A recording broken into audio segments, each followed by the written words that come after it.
Sexy মাল লাগে রে। এই চৌধু আমার গার্লফ্রেন্ডে ডিস্টার্ব করে। এই বেটা এই যা করবি তাড়াতাড়ি কর। তোর গার্লফ্রেন্ড রে ওই ডিস্টার্ব করে? হে ওই নাকি ওর গার্লফ্রেন্ড ডিস্টার্ব করে? তোর গার্লফ্রেন্ডে ওরে ডিস্টার্ব করে না ভাইয়া? গেছে গা।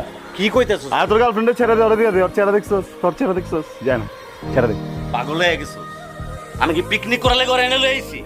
হ্যাঁ, তুই ছাড়বি না? আমি ছাড়ুম মানে? তাহলে কি করতে হইব? ওরে ছাড়ামু? ভাইয়া ওগুলো বহুত কান দে বুঝছো গার্লফ্রেন্ডের জন্যে। আর স্যার